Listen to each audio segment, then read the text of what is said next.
You ever just want to sit and talk to some people about what it takes to make Charger content or just recap the year of creating Charger content? Hmm. We're going to do that today.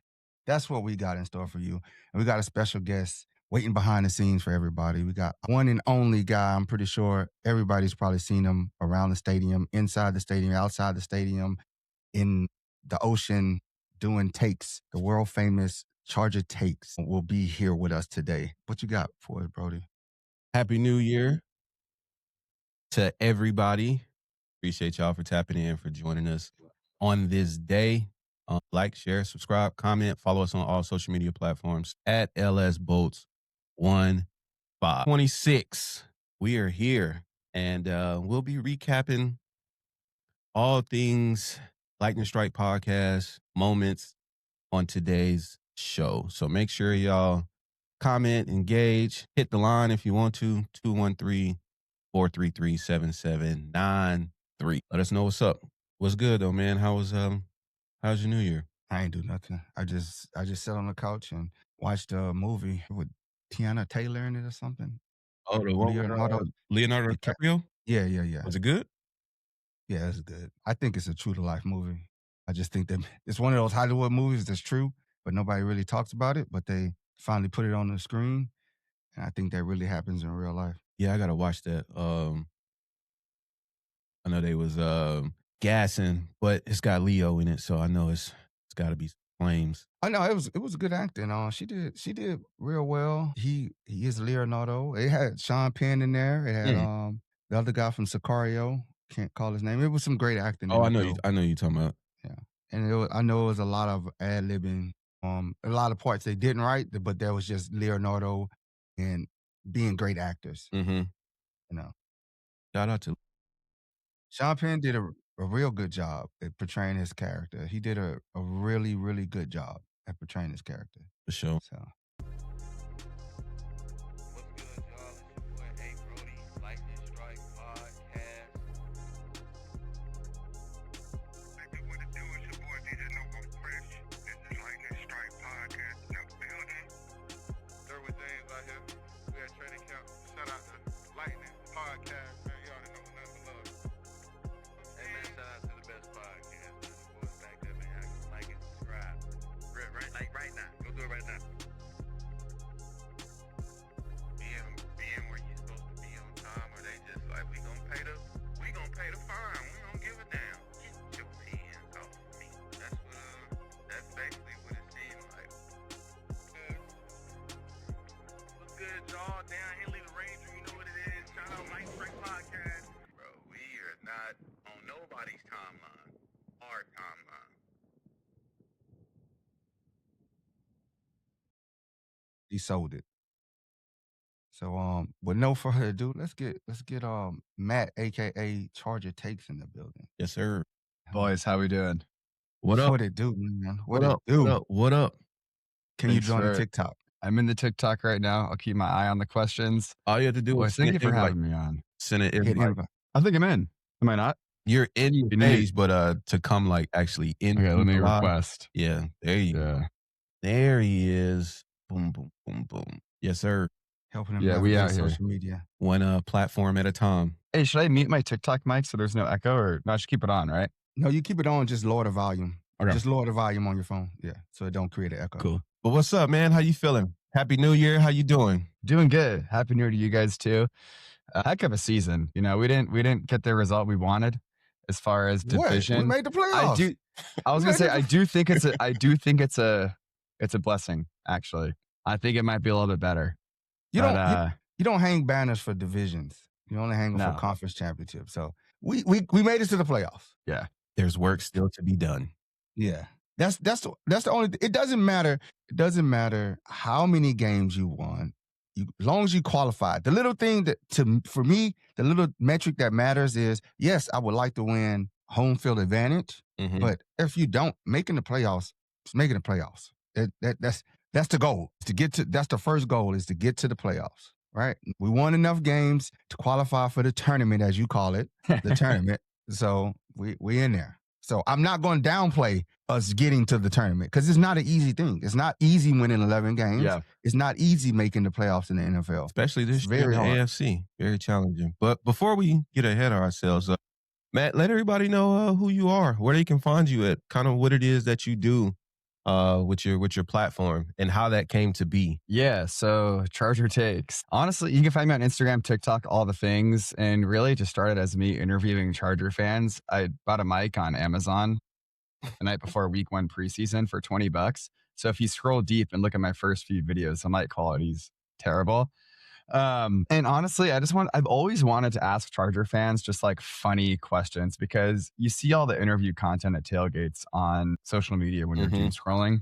But I feel like it's always the interviewer being like, how can I get clicks in exchange for you maybe losing your job? Like it's super clickbait focused. For sure. And I'm like, bro, I just love the Chargers so much. Like I just want to ask funny Charger comedy questions. So my first question was like, if you scroll deep, my first question, and I didn't even have the account created yet. Actually, when I showed up to week 1 preseason, my friend who wanted to do it with me, I got nervous, bro. I was like, dude, I'm not just going to approach these fans and like ask these questions. Like, I don't want to do it. He's like, bro, you got the mic. And I was like, all right, fine, I'll do it.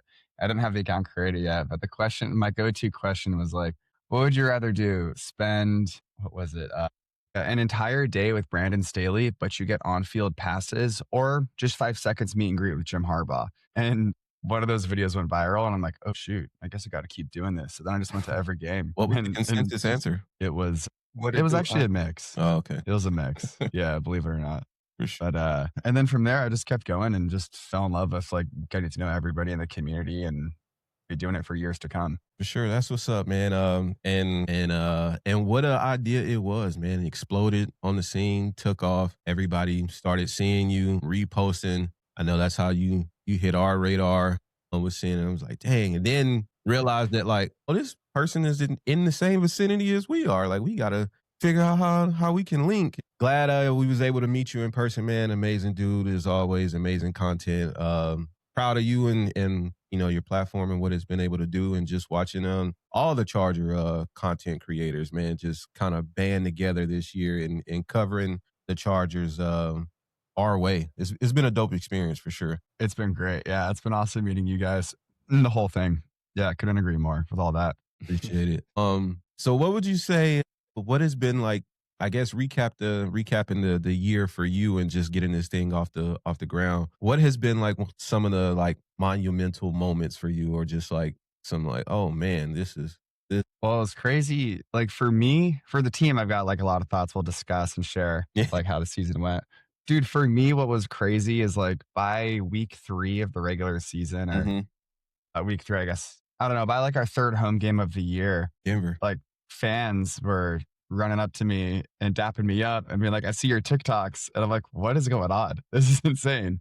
That was crazy. And then from there, it just became like, I got to hold it down. Like I want to stay in the tailgate area. When I started asking myself, like, how do I want to like evolve the content? I was like, I didn't go into this with any sort of a mission statement other than just like, I love the Chargers. I want to have fun and like try out TikTok. Then it became like, how can I give people a tailgate experience, a pink lot tailgate experience at home? For sure. And then how can I represent the fan base as best as possible? And how can I get more people to get over the fact that they moved from San Diego and just bolt up? And so, yeah, that's pretty much it, honestly. Man, very similar. And like you said, not having a real mission statement like that. But what you think? How did we kind of come to be as our platform has been growing and what we've been trying to do?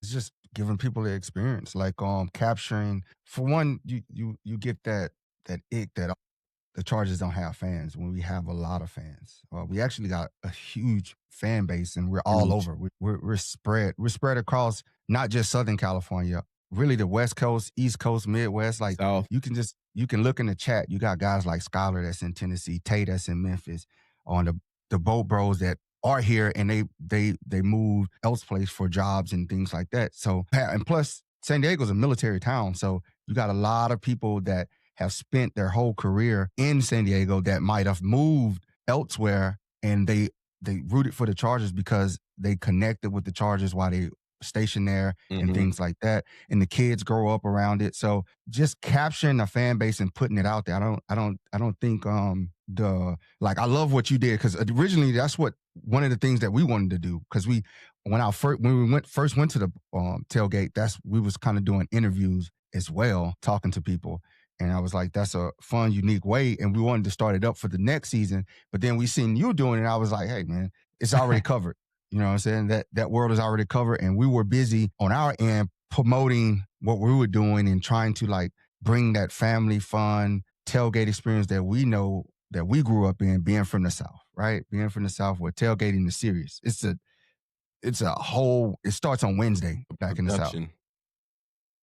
So it's one of those things, and just seeing that you were doing that, engaging with the fans, it was dope. And I think that we're capturing the whole essence of it and being able to put it out there with all the content creators hitting the ground, like Boat Bros doing their thing, the other podcasts, the other major podcasts like Boat Bros that are carrying the torch, and then you got yourself, you got LB, you got Jess, like really pounding the pavement and doing the one-on-ones with the people. So I think that's great for us, and now people are starting to see it because other teams are seeing our content and they're commenting. You know, Yeah, and that's the thing too. As far as like the Chargers have no fans thing, that's first of all dead after the Texans game. Like I don't want to hear it anymore. Shouts It out to the just there's no bullpen. argument. There's no basis to that. But also too, like the tailgate experience for the Chargers is unique like no other. And then you talk about how tailgating starts on Wednesday in the South, and it's a cultural massive ordeal for every college team, even high school teams in the South for some and all that. But then the Chargers, you have that no fan stigma, but then you have what goes down in Electric Avenue and Thunder Alley and the Pink Lot. And it's like, this is actually such a unique experience, let alone coming from a team with no fans, let alone coming from a team in SoCal where the stigma is no one really cares about SoCal teams. And so, but it's not even about that. It's more so just, it's a really unique experience at the Pink Lot. And I encourage every single Charger fan to go to the Pink Lot. If, you know, you're born and raised in Southern California, but you're rooting for your dad's team because he's from Philly, so you're an Eagles fan, throw that jersey away, represent Southern California, go to the Pink Lot, all the things. You got to get yeah, the entire gambit of the day, and we started in a very similar fashion, man. About a year ago, you know, we was talking. We was actually fresh off a trip to Miami, where we went to go tailgate specifically. It was Miami Hurricanes versus Florida Gators, and in Gainesville, and we had a huge tailgate supporting some of the other bros. And went down there, man, and the tailgate was like massive. And you know, after it was all done, we were like, yo, why don't we do this at home? Like we know what it looks like, we know what it can be, and like just why have we never done this? And so we came back, and literally like that next weekend, we played the Tampa Bay Buccaneers. Nova hit me up like, is we gonna tailgate? And I was just like, this might have been like Friday, you know, before the Sunday. So it was like, sure, like, let's do it. And, you know, put some stuff together. And it was literally me, Nova, and like two of our other homeboys. And we went out there, man. I had brought my DJ equipment. We had a canopy. Didn't even have a real canopy. The canopy was red, so we low key looked like Tampa Bay fans. We were like probably four, 5 rows down, in a sea of Tampa Bay fans or whatever. We got our Chargers stuff on, and so set up all the equipment. You know, one table, one tent, 2 vehicles, and turn the music on and start frying fish. Right. let's go. And so the people to the left of us was Tampa fans. They were cool. The people to the right of us, Tampa fans, in front of us, so on and so forth. And man, we just started vibing, and Nova started going basically door to door, offering people to fish. And then everybody just came to like our section, like, yo, like, 1, this fish is amazing. And then 2, the vibe is amazing. So like everybody just stayed and we listened to music and stuff like that. And then that was really our first time like posting content. So we posted it, and everybody on social media is like, yo, they tailgate at SoFi for Charger games. And so we're like, yeah. And we, you know, discovered it, you know, ourselves. And then shout out to Electric Avenue. They reached out to us after seeing the video and was like, yo, y'all need to come over here because there's like nothing but Charger fans over here. And so the game got flexed. We had to go back the next Thursday to go play who do we play? The Ravens, I think. Yeah, we played the it was Ravens Thursday night. the very next Thursday night. And so we went to Electric Avenue, and it's like, bro, this is end to end Charger. Yeah. And then saw Thunder Alley on the other side, and like, no way. And then that was our last home game. And so we And we literally cried. spent the entire offseason campaigning like, yo, you have got to come to this tailgate if you're a Chargers fan, or if you're any fan, just understand that there's an entire experience going on before the game rather than just walking into SoFi Stadium. And that was kind of our thing this year. We just wanted to bring everybody the experience, show them what it could be, and it blew up, like just being such a party like at our. You guys throw down. I've seen 50 plus people doing the Cupid shuffle. Yeah, like just creating the environment like Nova said, that we're used to, that we know, being from the South, and man, like, and the culmination obviously was Saturday at the Texans game, bro. Like, it was just madness down there. So it's been amazing to see, just like I said, the journey of not just ourselves, everybody else involved, who's just been out there on the front lines, just showing the people that Chargers do in fact have fans. So that's no longer a thing. And even the media can't deny it, and hopefully they cover it better next year rather than, well, it's like 60-40 split for fans in here. Like, no, that was like 99.9 to 0.1% Texans on Saturday. So it's been crazy to see, bro, for real. That's another thing too. Like, and then also we should talk about like the evolution of like the Charger fan takeover at our home stadium this year. Like, well, number one, I just do want to point out, like, when you talked about how Electric Avenue reached out to you, one of the things that I was like pleasantly surprised with when I like first started Charger Takes was how welcoming Thunder Alley and Electric Avenue were. Like, they'd be DMing me trying to get me to their watch parties and stuff. Yeah. I'm like, oh shoot. And it's just a super welcoming experience. And then you feel the love, then you share the love, and just that's what it is. Absolutely. I don't know. Can you see that picture on the screen? Is that the OG? Yeah, that was So that was that was the very first tailgate. A lot different from what we got now.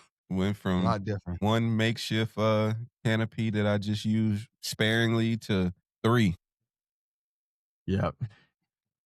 But yeah, that is a key point that you hit on, man. It was nothing but love and support from day one.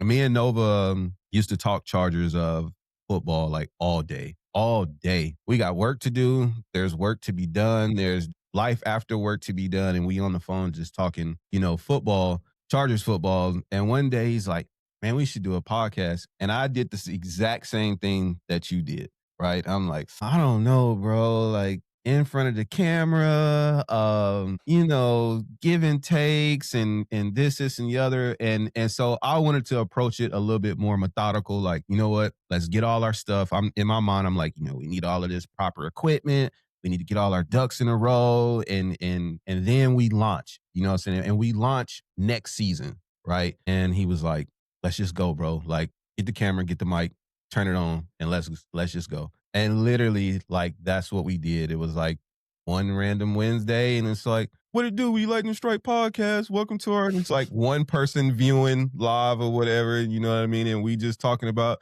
Charger stuff, and then, 2 people, and then 3 people, and then, you go through the gambit of, oh, there's Chargers fans. I didn't know. And so we did that. And then the season ended, and we just didn't stop, bro. Like, we just stayed active, stayed, talking the Chargers stuff that we know. And shout out to What up, NFL everybody Mike? who taps in with us regularly, man. And like, now it's like, when we don't go, like, people are all in the DMs, like, bro, y'all good? Everything all right? Like, when's the next show? And it's like, it keeps us honest, because that people are watching like that people are engaged like that. But you want to read some of the comments, man? I see the comments. I gotta say, now that NFL Mike's here, about welcoming experience. So I probably had like 1,000 followers at this point. I was super new. I forget what I was posting on my story, but Mike, he DM'd me. I didn't know like him in person yet or whatever. I just knew he was like the GOAT of Charger content, because 20K or whatever. Mike, you're the man. And then he like DM'd me. He's like, yo, because I was like, I think I was posting on my story, like, I don't have a cameraman. I was like freaking out, like, how am I going to do this? Whatever, overthinking in the early stages. And he's like, time to get a tripod. And then he sent me a video, like, you got to get this tripod because it's a selfie stick tripod. Time to just like gut out there and do it. I'm like, okay, that's what's up. So yeah, anyways, Mike, you're the man. It's been nothing but love. Like, Charger Boat fam said we're on the ground floor of something that's going to be big. Ms. Rose says to all the Charger podcasts and interviews are accepted. Dead serious, bro. Like it's been nothing but love, especially like NFL Mike. Same thing. Reached out to us and it's just been nothing but love and help from him. Boat Bros, it's been nothing but love and help from those guys. Like they reached out. We text all the time. They reached out and was like, hey, do this. We're gonna be here. Come on the show. Let's do this. We want to get with you guys. And like they don't have to do that. You know what I'm saying? They already well established. They're already well established. But for them to reach back to brand new guys, you know, for Electric Avenue to reach out to us, and then all the Charger like people when we go to places like the guys Swooping D from Thunder Alley, they welcomed us with open arms. Like, hey man, come over here, bro. Like y'all, let's introduce you to these J Rock and the gang. So yeah, they're another one. Doc Thunder in the game. They showed us love in Vegas week 2, man. You know, because we was so focused on our week 3 rollout, like you know what I mean. But we knew we were going to the game. And shout out Nick, another just Chargers fan who reached out to us, like just a follower of the show, and it was like, yo, like if y'all go to Vegas this weekend, I got y'all. Looking at me, I'm looking at him like, is we going to Vegas? Like, and I mean, at the time we weren't going to Vegas. Like, this is already like, I think we did like our Thursday show pregame. And he in the comments like, if y'all go to Vegas, I got you. I have no plans to go to Vegas this weekend. But he said that, and it was just like, I guess we going to Vegas. And we got there, man, took care of us, bro, had us on the field.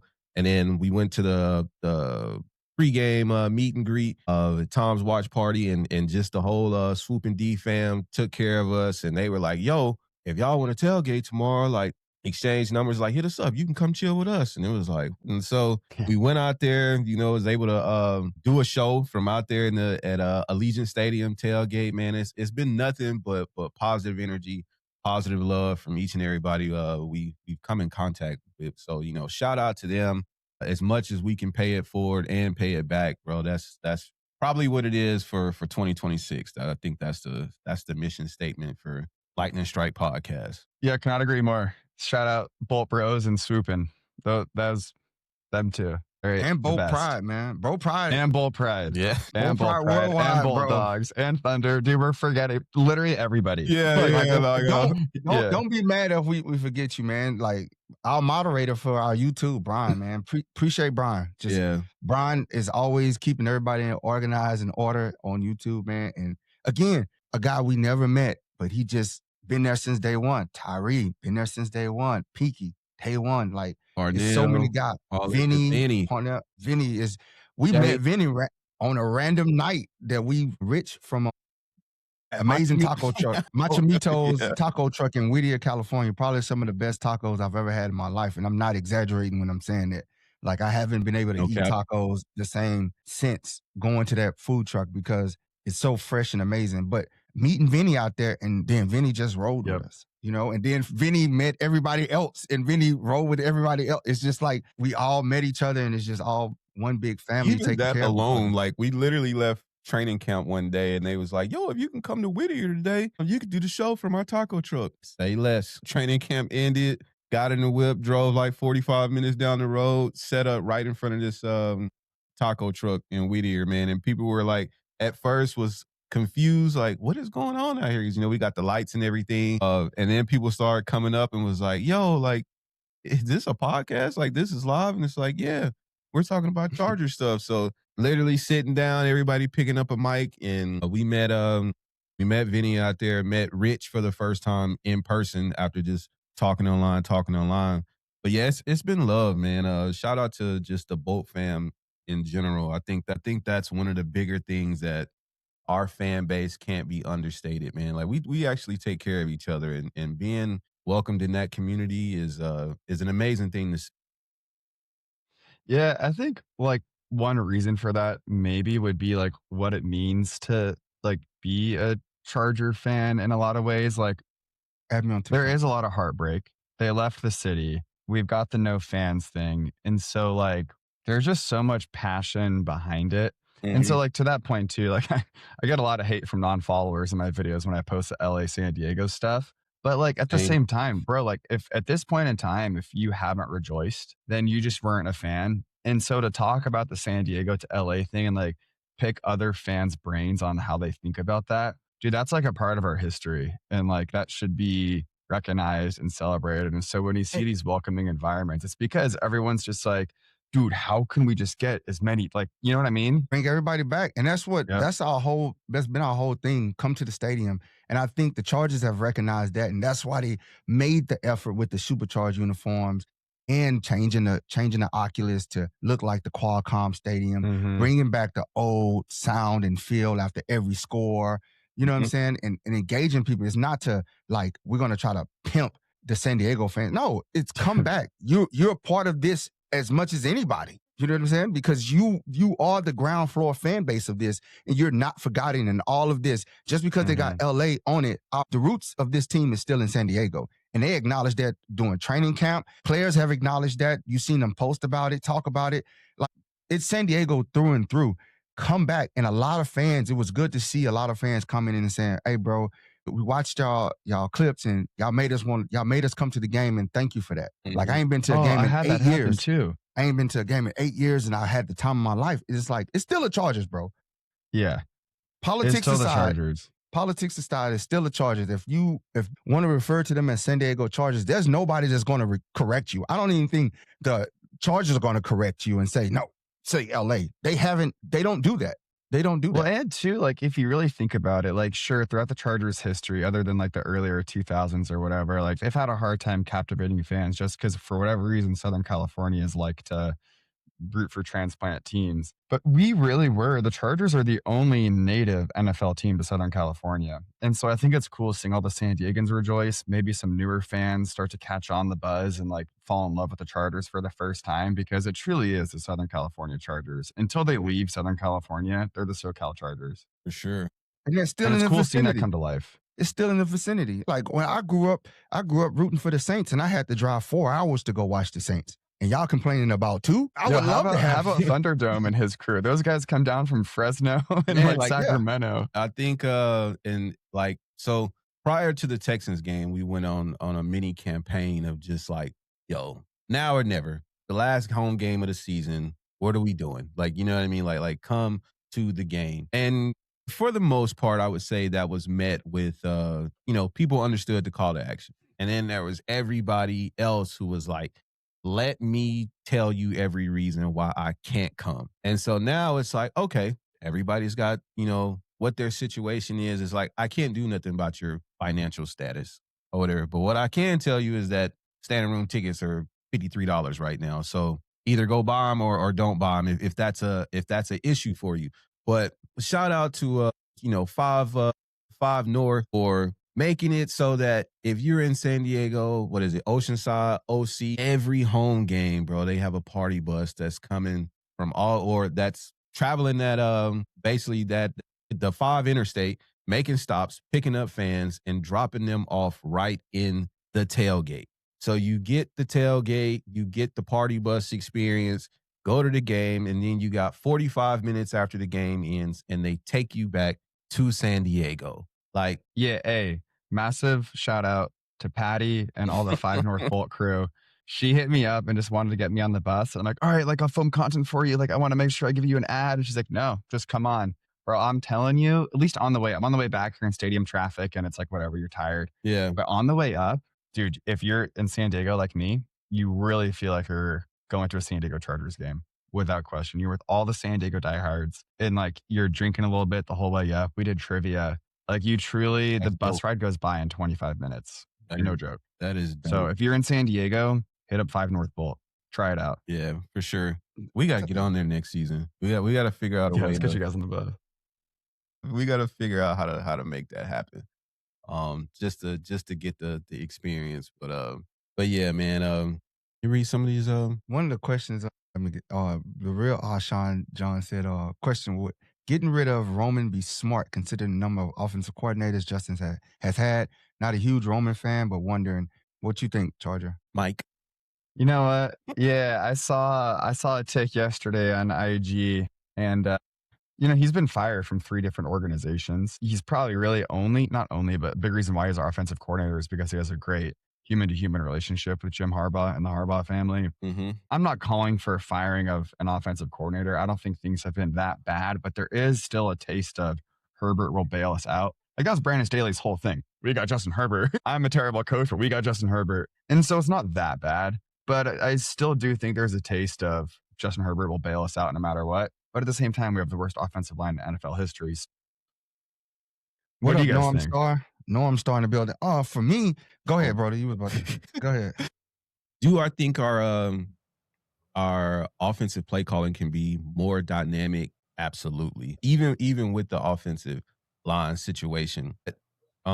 Just on the business side of ball, won 11 games 2 years in a row. So it's like, even if it was the call to like get him out of there, like what's the ultimate justification? Which is, I think, the bigger part of like removing like your emotions out of it and how you feel. Like, on his resume, he can still be like, yo, we went to the playoffs 2 years in a row with 11 wins and maybe even more, depending on what Sunday looks like. So it remains to be seen. I know consistency with the offensive coordinator position has been a issue. So, moving on to somebody else would be like what, number 3, 4 for Jay Herbo in like 5 years, something like that. So it's like, do you keep trying to continue to build chemistry? Is the O-line going to be one of the things that he can lay his hat on? Like, well, we haven't had a solid offensive line in 2 years. So this is what I was able to do with what was presented. So I think it remains to be seen. My whole thing with Greg is, at some point, you as a coach, right? Mhm. You're not going to be given all the great players at every position. It's just not gonna. It's not gonna work like that, right? You're gonna get strategically get players in certain positions that will help you overcome a lot of things that handicap you, right? And that's my issue with Greg.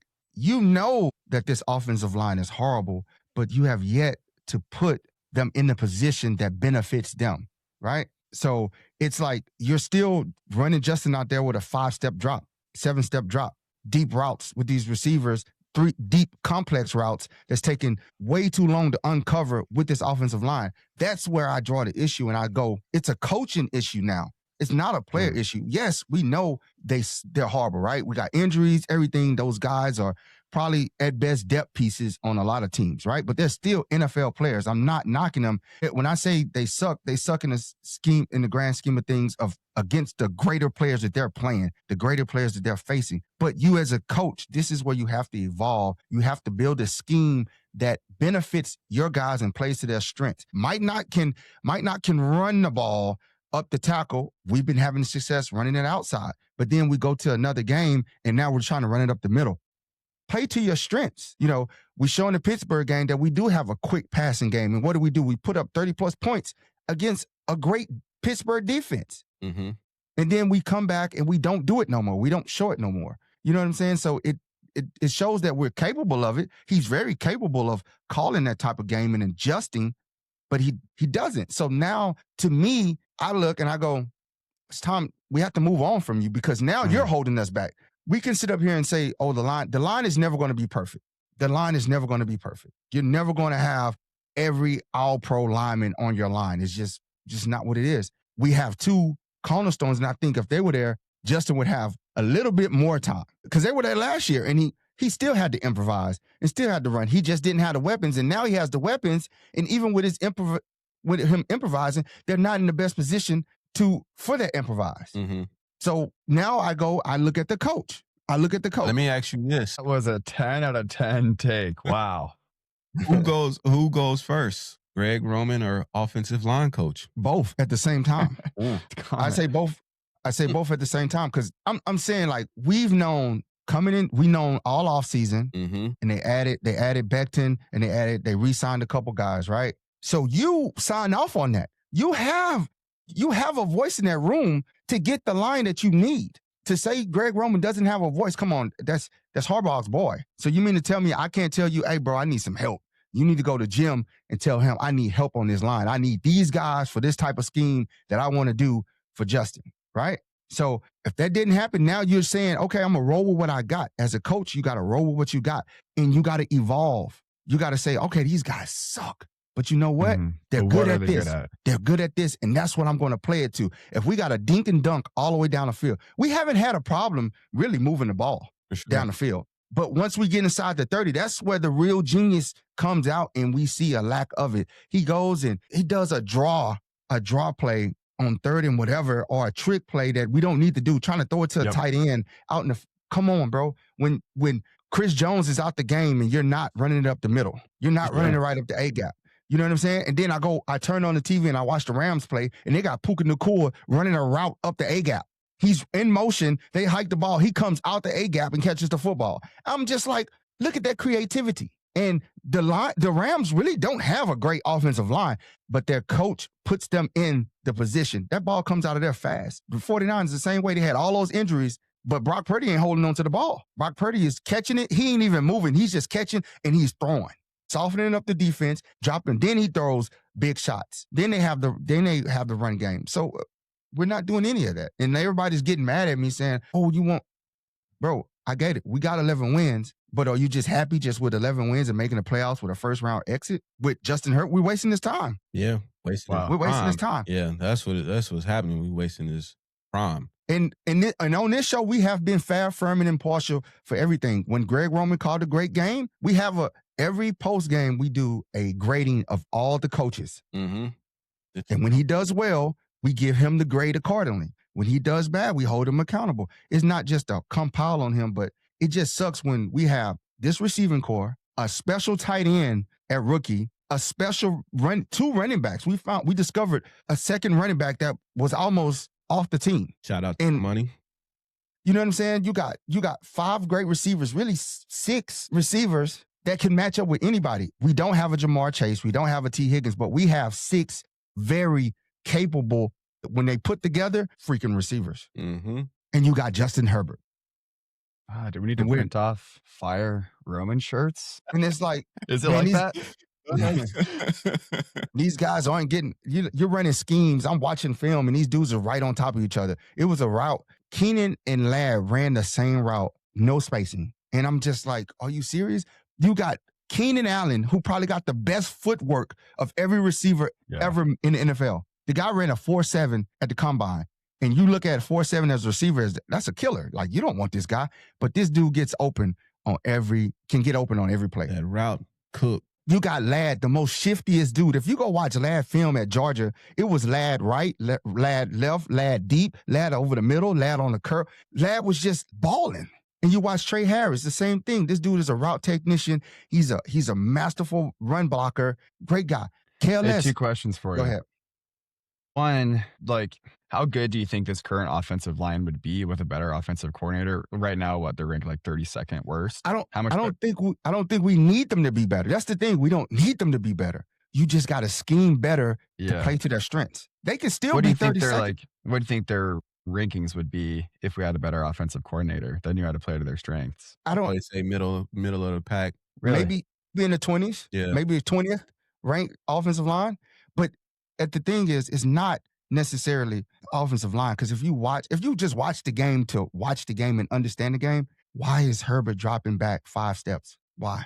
Why isn't that ball coming out his hand as soon as he hikes the ball? Mm-hmm. Why you got them zone blocking when they haven't been able to? I mean, you got them gap blocking when they should be zone. Hey, so who do we replace him with? Like, I don't expect you to just, I don't have offensive coordinator knowledge, but when it comes to firing a coach, like, who do we replace him with? Because we all wanted Staley gone, but we had to wait till Harbaugh. I think the thing with that question is, like, you can want whatever you want.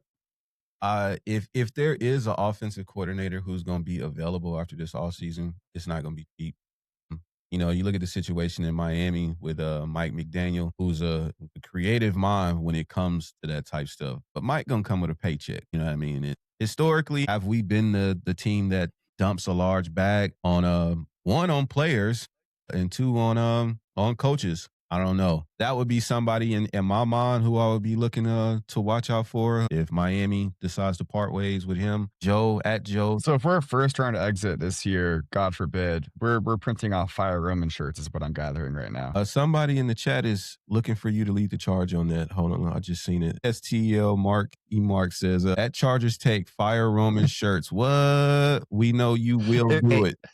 No, no, I will do it. I'm actually going to make merch this weekend. Terrence, If we're first round, I don't want to call for a firing of a coach while we're still in a Super Bowl race. But if something bad happens, yeah, we'll do it for sure. I'll give that guy a free t-shirt too. it's like somebody, Terrence on TikTok said, it's not like Roman is blocking up the middle, but Roman is calling the play up the middle where we're not strong at against a personnel that have their starting personnel in there. But you'll call it against their we watch it, 2 runs when typically teams don't bring their pass rushes on the field the first and second down, right? Pass rush is usually out of the game because it's usually running downs. First 2 downs, yeah. So why not take advantage of that and go deep?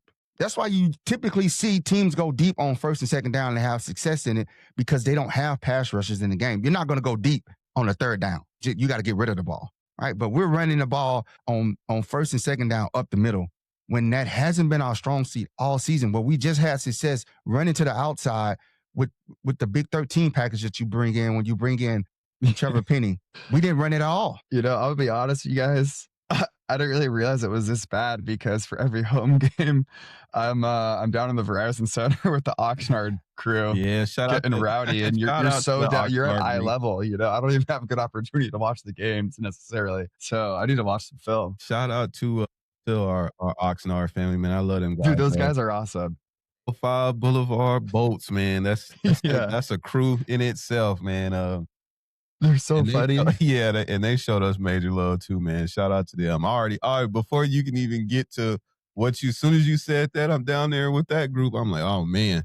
Bro, you notice I was telling them like at the tailgate for the Texans game. I was like, bro, have you guys noticed how my content has slowly evolved into just being you guys because they're so rowdy, energetic, and like happy?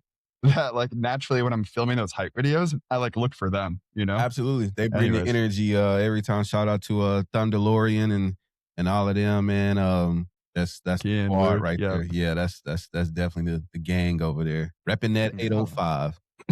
But I'm happy with the 11 wins, but I'm not satisfied. I know that this team is capable of much more.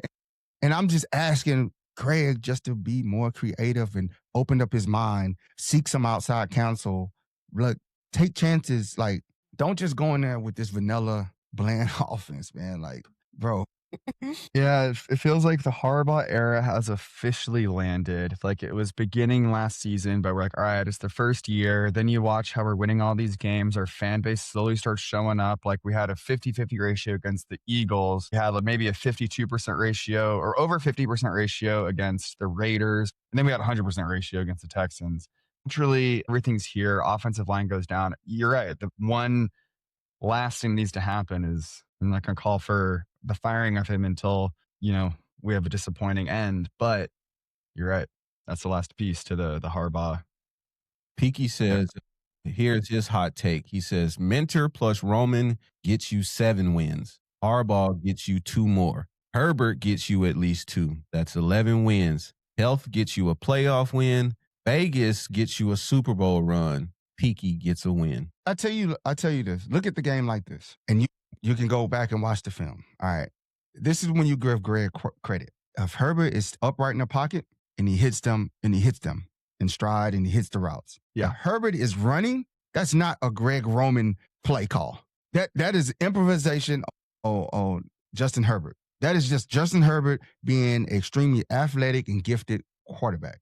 That's not a play call by Greg Roman. Greg Roman gets credit when he drops back and he hits them and he's still in the pocket. He makes the throw from the pocket. That's when you give Greg Roman credit. That's like great play call, great design. The run, when you have success with the run, you give it to him. And then there's some runs where the player goes to hit a hole, it's not there, and he improvises and goes somewhere else. That's on the player. If he hits it, the creases are there, that's Greg Roman calling a great play call. They executed the blocks great, all in all. But when Herbert's in the pocket and Herbert does with the Herbert magic, that throw against the Broncos, that wasn't hardball. That was a scramble drill.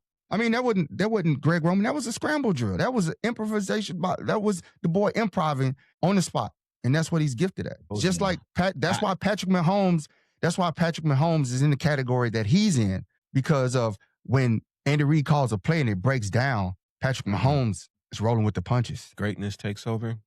Yes. Yes.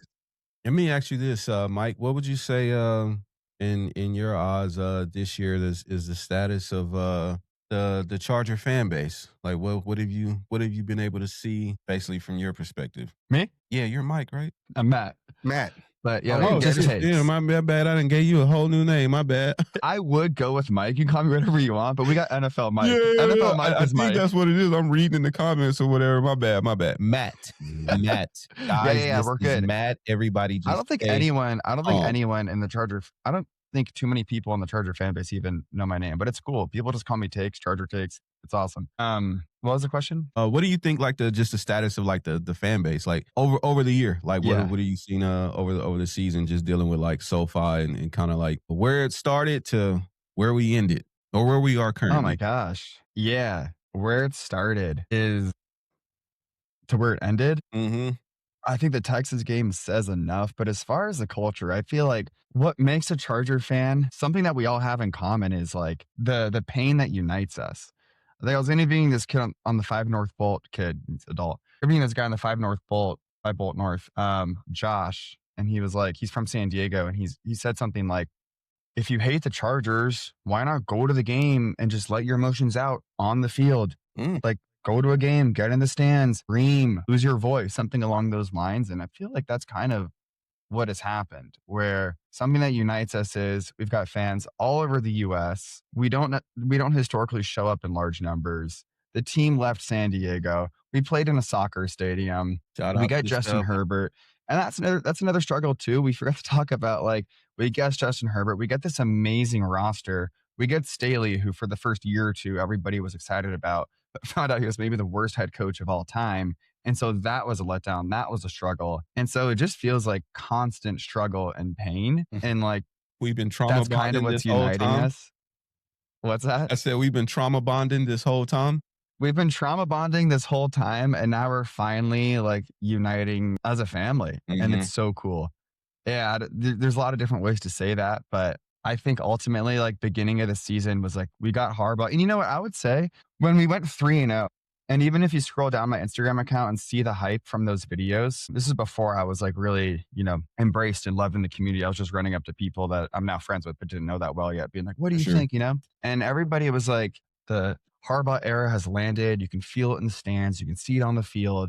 We're 3-0. And I feel like that 3-0 era was like, dude, it's here. We're now an established team. And then we lost a few games, whatever, but we slowly united into like, dude, we run Southern California. Like, I don't know. I kind of rambled and I was sort of long-winded, but what do you guys think? No, I honestly, even with this horrible offensive line, the reason why I'm so hard on Greg right now is if you just get creative, like if you just call the game that you call with the Cowboys, the Vikings, the Steelers, there's nobody that can stop us. Like, I got it. Offensive line sucks, but Greg, if you call it and put them in a position to win, there's nobody in the NFL. If you lay it out, there's nobody that matches up with us. Seriously. And it's not trying to be cocky or delusional. We have a top 5 defense. Our defense is 4th ranked defense in red zone stops. You know what that means? Like that is huge. The defense has kept us in a lot of games. I'll say about 3 games they gave up, but for the most part, they've held this team down. That's really the identity of this team. The defense. If you really want to break down what are the Chargers' identity, it's the defense, because the offense is so inconsistent. Justin Herbert has been consistent. He had, I think, 1 very bad game. That was against the Jaguars. Everybody played bad against the Jaguars. Whole thing. But for the most part, the offensive production has been inconsistent and not up to par to what they have. And I think that if Greg Roman just goes, you know what, man, let me just get creative with these guys. Let me call the Steelers. Let me call the Cowboys. He just let it hang out. He had lad running, go routes, and we had success. He had QJ catching quick screens, and we know QJ. Look at the production QJ has given you, even on his deep routes. And we failed to tap into it. The last game we did, when we needed to move the ball, when he got out of that, I'm going to run up the middle, he said, okay, I'm going to go to QJ, and QJ responded. QJ had a massive game. He was like the only consistent receiver out there on the football field. Shout out and we to went Quentin away from Johnson. we went away from that, and it's like, Greg Roman, go with what works. I get it. Sometimes it's okay to be predictable until they stop it. You did that against the Chiefs. You did that against the first game against the Chiefs. You were so predictable, but they couldn't stop it. They knew you was going to do it, and they couldn't stop it. And then I think you just kind of got away from that, man. Kind of got away from that. But what about the fans? Yeah, Brody, you got something to add? Because I actually have something to get back to. I have a couple of points I want to shout out to that though. When you talked about Charger Bowl fam hit it on the head. He said all Charger fans looked and felt like we were the A's at that Houston game. It was rocking, bro. I love how the family answered the call and came back out in droves and showed up. We didn't get the results on the field, but we got a W with our fan base, with the family coming back together. That was huge, man. And we showed the world, take notice. And people still try to say, oh, it wasn't no fans in this. Like, what, you crazy? Are you? Well, that's another thing too about take notice. Like two things. One thing I should have summed up my long-winded response was with like, not just we just have something to believe in now. And we've trauma bonded. Now we have something to believe in. We're united. But most importantly, too, one thing I've noticed about this season is we've got motion. And what I mean by that is like we've got haters. And so, for example, we got attitude. Like our defense, our DBs. I love these DBs, even though our third or second string guy got burned twice against the Texans. But Mickens flipping off the Eagles fans after we sent the Eagles home. Tony Jefferson flipping off the Chiefs fans. And then even like with Derwin, like Justin Herbert in the club in the club seating, grabbing and whatever, there's a kid running up to him and he's like, no, I'm getting out of here. Like, not to say you should ignore kids when they ask for autographs, but if they're in an Eagles jersey, whatever. So I feel like people are just trying to find something to use against the Chargers, to hate the Chargers. And we haven't really had that before. It's always been like, that's how you know you're moving. I want the Chargers to win. Direction. It's like how Dodger fans used to treat Padres fans, where it's like, oh, you're the little brother. I hope you do good. You know what I mean? But like now we are good. And like we got motion. Yeah. And I feel like that's sort of the fan base answered the calling with, I don't know. It's amazing to see. It was. NFL Mike says, I literally bought 10 tickets tax season. No, that torch slap was everything. I definitely agree, man. Just watching the evolution of even starting with just the tailgate. Week 3 we played the Broncos. It was our first home game, and it was a lot of Broncos fans out there. They showed up, and we had an amazing time. And you could just kind of see week to week, slowly but surely, it's like few more Chargers fans. The Raiders thought they was going to come here and do something. We deaded them, deaded that. Eagles came out, and the Eagles fans was for tailgate purposes. That was a great crowd, man. They was out there partying or whatever. We had so much fun with them. But like our Chargers fans would not let them do their Eagles thing because they wanted to EAGLE, the Eagles, and we wasn't going. Like, nah, man, we shutting all of that down. So just watching that, all the way into the Texans game where there was literally, I think I might have seen with my own eyes, 5 Texans fans like in the tailgate from where we were, and one was with me. You know what I'm saying? So it was just like, bro, we dominated that whole space, that whole area. That was crazy. It was such a beautiful sight, man, that just all of our Charger fans are in one location, doing the chants, bolting up, just having such an amazing time. You got families out there, like, it's whole families that's done brought the kids out, brought everybody out. So much love from everybody on social media who was like, yo, the tailgate was so amazing. Y'all wasn't lying. And I think that's just the momentum to build on going into next season's home games. Like, yo, this is the place to be at now. Like, the Rams will probably be like, oh man, it's just not better than ours. I beg to differ. Like, I feel like we could put our tailgate up against anybody in the NFL. And that's just what it is. Like, we made it to a lot of away games this year. Nobody is doing it how we do it over there. It is nowhere near as lit, as inviting, meeting people. NFL Mike says the players noticed too, mentioned a bunch of times in the pressers. And I mean, like, next season I'm super excited for. Season, tailgating, like the whole 9, man. I think we have so much momentum going into and getting, like you said, those old people back on the train. We done trauma bonded, we healing. And I think the biggest thing for, us, you, every other Charger creator is just, I challenge you to keep spreading just the awareness. If there's nothing that I learned more in the last like 2.5 weeks leading up to the Texans game, there are so many people who just don't know how to approach going to the game. And you made 2 great videos about like, this is how you go get your tickets. This is the way, Oh, you know what's you go crazy about into the that? parking. Go ahead. Sorry to cut you off. There's 2 crazy things about that. Number 1, I got like maybe like 4 or 5 DMs being like, "Hey, I'm coming with my family. Like, I saw your Mm-hmm. video. How do I do it?" And then at the tailgate too, I was walking around and like someone ran up to me like, "Charger takes, bro. I saw your video. My friends and I decided to all pitch on pink lot parking spot. We're tailgating out here." And it was like the most fun group of all time. But I think what like makes it special too is like earlier in the year. And for example, like I've been a diehard Charger fan my whole life, but I've rarely walked through the pink lot in the past. I'd always go to a few games a year. So I kind of went into it with like blind enthusiasm. And then what you said about embracing or like, spreading awareness about the team is like, I think like week 1, I was talking to the bolt tender at one of his watch parties or week Shout 2. out Pat. Yes. Shout out Patrick. I was like, bro, everyone has an idea of what a Bills fan is in their head. Like they break tables, Eagles, rowdy, obnoxious, but no one's got an idea of what a Charger fan is. And so if I do have a mission, it's just to represent Charger fans to the rest of the world. We're like the vibe that they think of when you think of California. It's just a good, welcoming vibe. Like California in its essence, everybody is pretty much welcome. You walk onto a beach, people are like, "What up, man? Like, you want to go catch the waves?" Or, it's a welcoming environment in California. The weather's perfect. And the people at the tailgate are the same way. We like, hey, we're going to party with you. We're not going to Well, we fight you. We're here not for a going good time.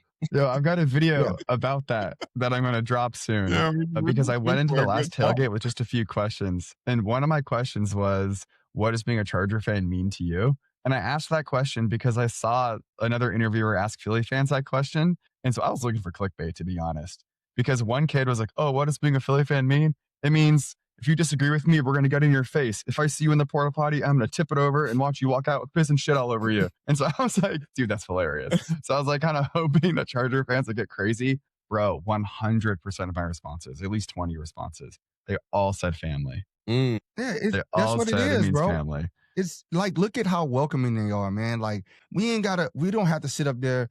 I think the only people we fight are the Raiders, and that's because it's family. Like most of the Raider people are your cousins or something. So you tend to fight your family more than anybody else. But for the most part, in the parking lot, it's just love. It's like, all right, bro, we know you are diehard about your team. We don't need all that. Like, we die hard about ours, but we die hard in the other way. We want to have a good time, party. When we go in the stadium, we really gonna get it up there. But right now, we're cool. Yeah. Like, chill, bro. Disclaimer: Chill, bro. every home game at our tailgate, like it's all love for everybody. The away fans, you can come eat with us, come party with us, come take these pictures. And a lot of times people are like, "Boo!" It's like, nah, we don't gotta boo them, man. We about to keep it shuffling in like 4 minutes. Like, we need them to participate. Like, you know what I mean? But when the thing that is common is when we get into the stands, that's where we turn on our "I don't F with you" energy. You know what I mean? That's where we take it there. You know what We I will mean? beat you up, though. We will. Don't get it twisted. We will beat you Yo, up. hey, Like, back to that point and back to the culture, like starting with the Broncos game, how like, yeah, the Broncos did have a bigger ratio there in week 3, but we switched that up. Bro, dude, I was flipping off Broncos fans after we kicked them out of the stadium, and I'm not that guy. it'd be We like got that. motion. It'd be like that. They push you to that point. Like, it push you to that point. It's automatic. It's on site with Raider fans. But I think it's like everybody else got to earn that. And like, they think we cool. We cool until you push us. Like, we cool with everybody, but don't push us. It's You got not to carry sweet. us up. That's what we can take away from this entire little segment is like Charger fans are not sweet. Don't come in here thinking that it's gonna be what you think it's gonna be. It's like, no, we not gonna do that. You know what I mean? We gonna have this fun. You know what I mean? Everybody gonna talk they talk. That Eagles game, bro, leaving the stadium that day was like, man, like when I tell you, like, they were so sick that if I could probably pinpoint one moment in the season that was major for me, it would definitely be that Eagles walk-off interception and the energy that was just in the stadium.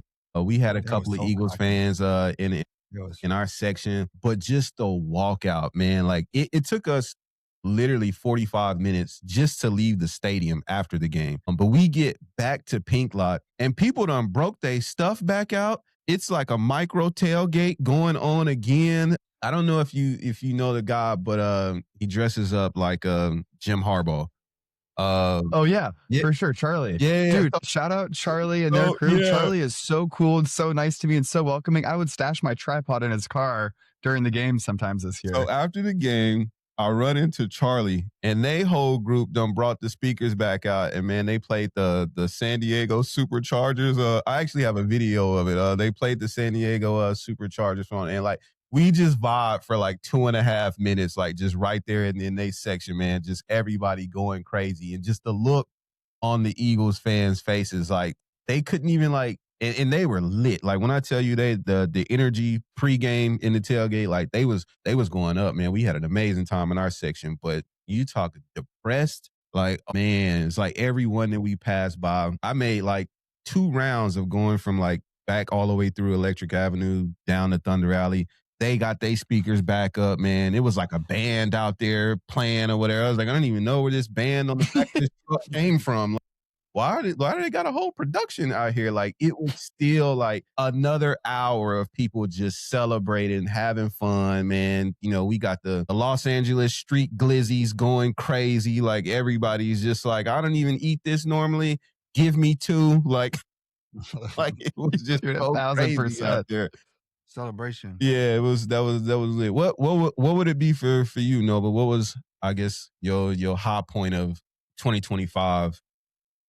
I would say that the Eagle victory, just the energy from I knew all season, if you listen to the show, that was one of the things circled on the thing. I was like, don't sell those tickets. If anything, we need to keep them out of the stadium because they travel real well and they're very obnoxious. Mm-hmm. Like Eagle fans are super obnoxious. They're my most obnoxious team right next to the Cowboys, then the Raiders. Right. And just the energy that one guy here, I mean, they're so cocky. Dude had his shirt off, just flexing the whole game. Him and his wife was like allowing this behavior. And like they're from Philly. They're like Philly fans. They're from Philly. And she's just encouraging him.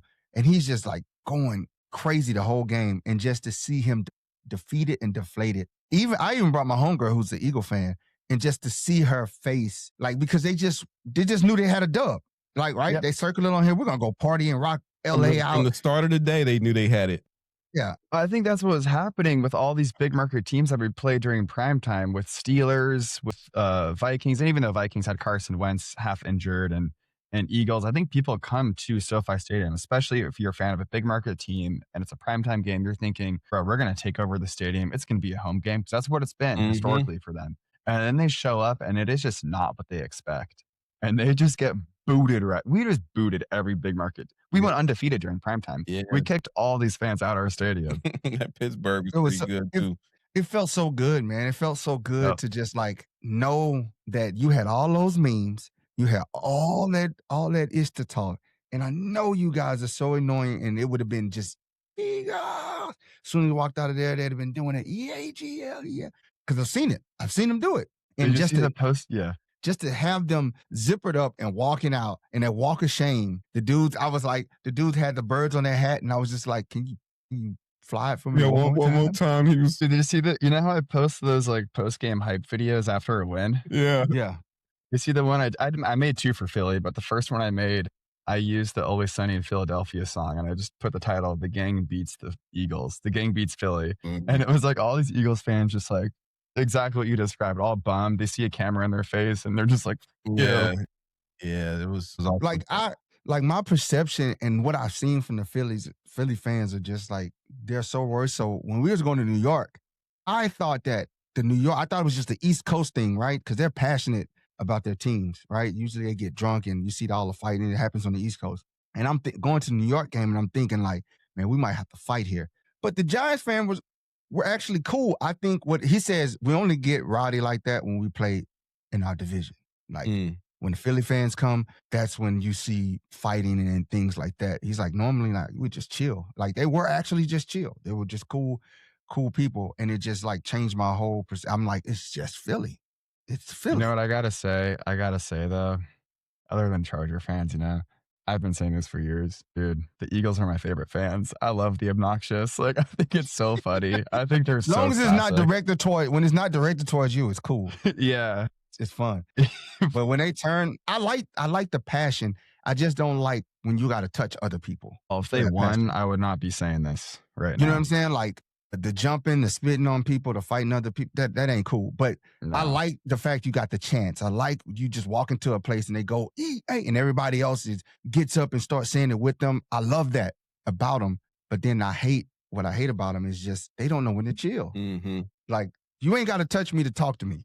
That mob style mentality, and they're like, you know what I mean, you really got to take it there, and it's like, dang, bro, like I need like 7 other people with me to really do some work right now. I need an offensive line right now because we about to go into a real battle. But yeah, Matt, what is 2026 looking like for you, man? What's upcoming? You got any things on the horizon that the people should be checking out? I think for off-season content, I'm going to post a lot of the interviews. I've interviewed a lot of people and their videos just haven't made it up. So I'm Mhm. going to post like some interviews throughout the off-season, maybe like once every other day. But I want to mix it in with, well, for one, I'm definitely going to go to all the things now because I just love the community so much and I There you made go. like over 500 new friends this season. So I'll be at Vegas for the draft, Oh, Vegas? whatever. Well, I don't know where it is actually, but isn't it in Vegas every year? No. They had it in Green Bay yeah. this last one. Yeah, but I'll be at the draft wherever it is.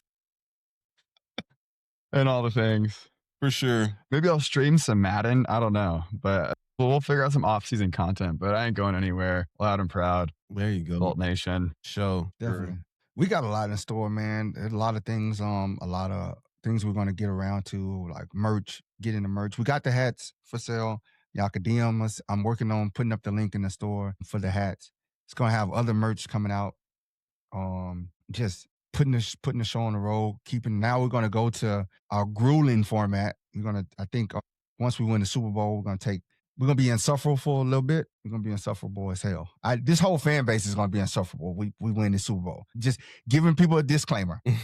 This, like from all over the world, Charger fans are gonna be insufferable as hell when we win that Super Bowl this year. Just putting that out there. Yeah. And then we'll give y'all a week of insufferable trash talk, and then we'll probably take a 2-week hiatus to recharge, regroup, and then we head into our off-season format where it's just every day until the season starts. It's funny. If I just hop in about the Super Bowl and insufferable thing and just the culture of our season, where I've always low-key wondered, like, if we won a Super Bowl, how would our parade look? It might be bad optics. It might be embarrassing. But after the Texans game and just feeling the way this culture has grown, united, and gotten loud, dude, if we win a Super Bowl, we're taking over. We're taking over the parade. We're going to be for a whole week. Charger fans are going to probably be the worst fans in the NFL. We're going to be years of insufferability. Like, we just going to be talking. Mm-hmm. In this day and age, and social media, it's going to be unrelenting. I could only imagine what our Chargers media team would be on if we won the Super Bowl. Because and shout out to them, and I think we have one of the best. Oh my god, media teams in the NFL. But I know it's gonna be petty, man. The pettiest social media clips that you could probably. It would go on for weeks, a parade, especially when you think about our cross-city fanship. A lot of people like to say, oh, San Diego would be silent. And sure, maybe Gaslamp might not blow up, but bro, No, all the dudes, dude, they're going to blow up Highland Avenue and National City. Gaslamp's going to come alive. El Segundo, wherever they have the parade's going to pop off. I think it's From got Fresno all the Thunder's way going to down. hold it Yeah, down. I think it's got to go from LA all the way to San Diego. It's got to be the longest parade ever on record. Like, just the bus is making all of these stops all the way down and going all the way back to San Diego where it ends at. Like, man, that would be amazing. It's gonna be through the roof. If you just get on Chargers Twitter, if you just in that world, you just see how they are in that world. We win the Super Bowl and they're gonna bring it to everybody's world and land it in their lap. You think our social media team is petty? Chargers, the Boat fam is super petty, and they go at you haven't say something negative about Justin Herbert. Watch how many people come for you. Watch how many people come. Emmanuel Ocho, he's doing this. Apologizing for all the bad takes he's done on Justin Herbert. They don't let him sleep. Kay Adams, They don't let her sleep. They're Oh, did you see what I did to Scott Kaplan? yeah. He's another. They might. I'm telling you, we win this Super Bowl. They're going to find Scott Kaplan headquarters and his home, and they're going to be outside of it. Come out. We just want to talk. We're not going to beat you up. We just want to talk. Kaplan and crew platformed me for that video that I made where he was like, the Chargers might not win a single game for the rest of the season. And then I was like, boom, boom, boom. Kaplan and crew put that on their story, and they were just like, Charger fans are destroying Scott, laugh emoji. So his whole staff was like, bro, we're petty as hell, honestly. I'm telling you, bro, we don't forget. As a Chargers, We're nice and welcoming, but we're petty. Equals an entire week of tailgating for sure. Oh man. It's one thing Southern California know how to do is not a party. Get out of work and know how to party. Yo, let me get petty real quick in real time about Emmanuel Akko. This guy made his entire career because the host of The Bachelor got canceled. So then he would replace him temporarily. Okay. Then Emmanuel Akko made his entire sports career off of talking smack on Herbert. Nobody knew about who he was before he called Herbert a social media quarterback. And he got deplatformed. I don't even hear about him anymore. He had like 6 months of he called Justin Herbert a social media quarterback. He got attention for like 6 months, and he's at the bottom of the algorithm. They won't let him up. As soon as he says something, man, they report his post and they just clown him, bro.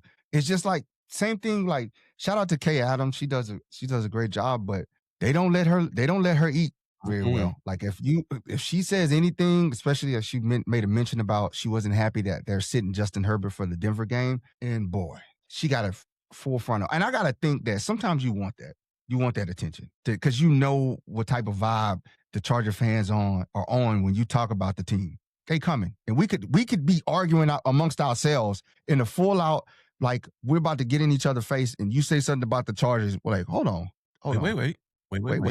You don't get to say nothing about us, and we're just on you. And most of the time, when people do talk about like us, it's inaccurate. I think that's probably the frustrating part. Is like, you know what I mean? They hit you with the, you don't have fans, this, and you're renting the stadium and blah, blah. But it's like none of these people have ever been to SoFi. None of these people have ever come to the tailgate, ever been at the game and stands to have an opinion for themselves. You know what I mean? And so when you just get your intake of information from the media who's probably in New Jersey or something like that, like you weren't even in LA. You don't know what was going on out there. And that's everybody just takes it and then they regurgitate it as their like whole arguing point.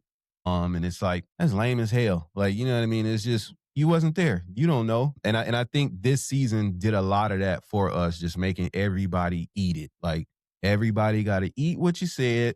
And we remember, Joe, we remember, like, you know what I'm saying? You was talking crazy. And this man with a broken hand has single-handedly been putting it, not single-handedly, but has been carrying the team on his back week in, week out. It's like nothing social media about that. Like, this is heart. This is grit. This is grinding. And even Tom Brady said, Chargers get an offensive line. Justin Herbert is the best quarterback in the NFL. Period. Hands down. From one GOAT to another soon-to-be GOAT.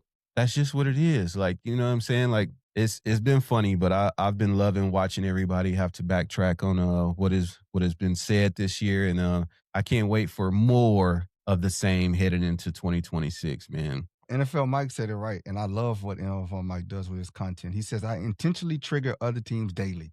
That's my whole business model, and he does a fabulous job at it. He can stir the pot, man. NFL Mike will stir the pot. He got a big old pot that he just stirs. He gets up there and he trolls the hell out of them. And he threw a shot the other day. He was talking about on his show. He did a 15-minute. He was breaking down like the fan base and everything. And then like right when he's getting into it, he's showing like the fans of the game. He's like, the Rams can't do it. Actually, I've been planning a funny video about the Rams culture for a while. I'm going to get to it soon. You had a couple already. I do think real quick about what we said about Herbert. Like that also has contributed to the culture that we're experiencing now as a fan base, where I saw a few things on Instagram, which were very funny. It was like classic Charger fans, us always saying, if, Herbert would be the best quarterback if we didn't have Staley, if we had an offensive line, whatever. And that is true. That is how we sound all the time. But I think this year, the whole world kind of took notice to like, they're saying if too. like, okay, Herbert would actually, like Tom Brady would be the best quarterback if. And so I feel like now the world's taken notice. That's like part of the trauma bond that united us and There it is. ultimately erupted at Texans. And it's just going to last for years and years to come. I can't wait, man, for one day to tell my kids, like, when the Chargers first came to LA, like they didn't have fans, but now they just don't. Like that would be a foreign concept to them. Mm-hmm. Like, what? There was no fans? Like, yeah, every other team used to just walk in here and do whatever they want. And we just sat and watched. Shout out to the stuff. What's funny is, bro, the Rams, not to talk about the Rams, because I do feel like I don't want to platform them because Rams, it's so one sided. The Rams, like their whole culture, their whole slogan is whose house. It's like, bro, we're not even in the same conference. Why is your slogan against like what? And then two, like, bro, they've won like a Super Bowl, multiple playoff runs. What Like, up, Fit Fam? and they can't pull up. So, anyways, Speaking I'm of, just yapping. just way too early alert, but we play them next year and we're the away team. So when that schedule drops, everybody needs to get their tickets ASAP. Are you serious? Yeah. Yeah, we play them next year. Yeah, we play them and next they're the year. home team. They're the home team. I saw that. I just assumed it would be a preseason game like usual. Nah, this is a regular season I'm game. buying my ticket right now. Well, when tickets become available and the schedule drops, everybody needs need to to be get in their that. ticket, and you need to come to the tailgate. Like we gotta put this to bed early. Like whatever week that is, everybody needs to be there because these Rams do believe that they have the bigger fan base and blah, blah, blah. Think they are the bigger brother. And we just need to show them one time that like, y'all can't do it like how we do it. So, that should be a huge game. I don't know what implications this is going to mean on the team, but just for our bragging rights and attendance purposes, we need to be there. So that's my, way too early Rams versus, Chargers next season. It's already slated to be done. We just need to wait till next year's schedule comes out to see when we play them. But yeah, that should be a fun one. It should be a good one. I'll say maybe take some self-defense classes prior to that. And I'll tell you, if things start popping off, I'm hiding near you guys. You guys got military experience. You probably know how to fight and take some guys down. So, yo, NFL that's going to be insane. NFL Mike, you hear this? Yeah, NFL Mike's military. You guys know how to fight. So we're recruiting everybody who has basic firefighting experience. that'll be a great time. Wow, I'm so excited. Anyways, Yeah, that's gonna be major. Someone said, hopefully it's a Sunday night or Monday night. Baker for real said, hopefully it's Sunday night or Monday night game. hey, one thing I noticed yesterday, I was rewatching the Chargers Texans game when I was working just on my side screen, Mm-hmm. and that was when we officially cemented ourselves as SoCal's team. And it was kind of funny that Kurt Warner was one of the announcers for that game. It's quiet in here. I don't hear nothing. I think they tried to say that they didn't hear anything. It's quiet in here. But again, if you let these people sell you, they will sell you. And it starts early. They do it at training camp all the time. Like the stories that come out of training camp is like, what training camp was y'all watching? Like I was literally in the bleachers and I saw none of this, or I only seen this one time, and it becomes habit forming. So yeah, we're gonna sick Boatman on them. Dude, you guys are getting me Shout out fired up Boatman. right now. Shout I'm out not him, gonna lie. man. Shout out. Boat Shout him out and Boatman. Chargers, Boatman and Chargers boat family. Yeah, shout out to him. Yeah. Man, that dude is a Legend. he's everywhere, man. I mean, he does so much for the just the fan base, the organization. You run into him, bro. He's 100 miles an hour, and he's just always going. He always repping the fan, repping the team, repping the fan base. And he comes from like Everything. Santa Cruz, I think. Yeah, Yeah, he does. And he's another big reason why I'm like still out here. He was super welcoming in the beginning. And he is from Santa Cruz because I went to the 49ers Chargers preseason game like week 2. Oh, So I have some yeah, family yeah. that lives in that area. So super easy. And you see Boltman, you think like leader, you're like new, like just interviewing people all shy at first. And he's like, hey man, I love what you're doing. Here's a Boltman t-shirt. I'm like, thank you. he gave me a Boozman jersey. 75. Oh, that's so sick. 75 jersey. Dude, I'm trying to find a Kasim Osgood 75. jersey. Yeah, gave you a 75 jersey. But yeah, shout out to Boatman, legend. And that just goes to show you, man, like if you trying to come, if you want to go, there is no excuse. Like you said Thunderdome and they coming from Fresno. There's a whole DHBC Sacramento, I think, what they're like, and they're coming to like every home game. Like people are traveling from summer everywhere to get there, and it's like you 2 hours away and can catch the train or alternative means of transportation, and you complaining about that when these people are literally driving that morning from Arizona. Yeah, They got a whole For the Arizona. HBC Arizona club that comes out. yeah. Shout out Well, to also Parnell who too, comes from Arizona. Yeah. 2 shout outs. This is one of Charlie's friends, but Yusuf flies from Vegas to every game. Mm. And then there's also Chico Cooper, who comes from Taylor- Chico. That's where I went to college, bro. That's a long drive. Yeah, Chico's Taylor deep. from Lightning Edge podcast. Yeah. She flies out Electric Yep. from Electric Edge. She flies out from Vegas every home game. She flies out, and they got a diehard boat club from Vegas that comes out. They caravan down. So I mean, we all over, man. I think 2026, man, is the year that we unite. Like call it. See, look at that. Jim says he heard the Charger chant on TV when they start, and that came from the 200s. That was the 200 sections that started that chant. They started clapping and like, "Let's go Chargers, let's go." I looked up and I was like, and next thing you know, it spread throughout the whole stadium. A shout out to my boy Dave. He in the chat. He said, Yesterday, I'm planning on making a video about this soon, actually. But yesterday, when I was watching the game, what I found so unique about that, we never gave up, bro. We stayed loud. Like, even after the refs threw the game, it was not until it was officially over and they were kneeling to football that it was loud the whole time. At Tupac says he needs a hoodie. That's for sure. Victoria on TikTok says, "Yep, I'm in the 100s, and we was chanting too." GC Andrew says the stadium was loud AF the whole game. GC Andrew, I got you too, man. Tap in tomorrow. We got another show. We'll talk about watch parties and where you can link with somebody to watch the game in your area. Fit Fanbound says our friends that sit in front of us drive from El Centro. Oki says, bro, I heard that from the TV and I texted the club, Electric Avenue. Chris says, I'm out here in North Carolina and I drove 16 hours each way for the Dallas game. I wish I was only 2 hours away. That's another thing we got to mention is the Dallas game. Los Reyes and whatever other fan groups were there. Sorry for the few that I'm forgetting, but Chris Hayer and Matt Money Smith. I don't know how to pronounce Chris's last name, but Matt Money Smith and Chris shouted them out. And they showed they videos. always show up at away games.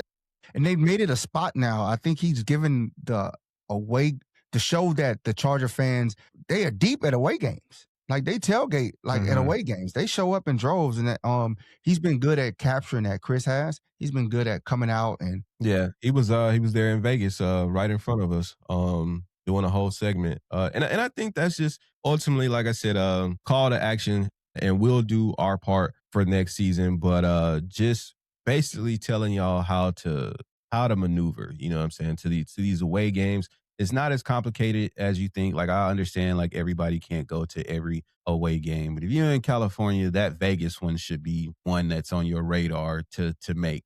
With the proper planning, buying your tickets or, getting a carpool or something like that, a group together and just making that drive to Vegas, make a weekend out of it. You can get hotels pretty inexpensive when you do it in advance. I think my room was like $180 for 2 nighs when we went.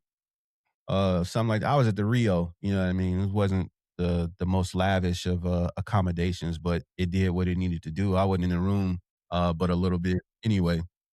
And it's tickets in abundance. It's like the Chargers extension stadium. That's our expansion stadium. We got a voicemail. For sure. You guys take calls? Yeah, man. We're taking a call? Who won? Bro, let's take some calls. I love this. Hey, this is real quick. This is what inspired me. I think Greg Roman should get fired. He can't do shit. It's always the same fucking shit.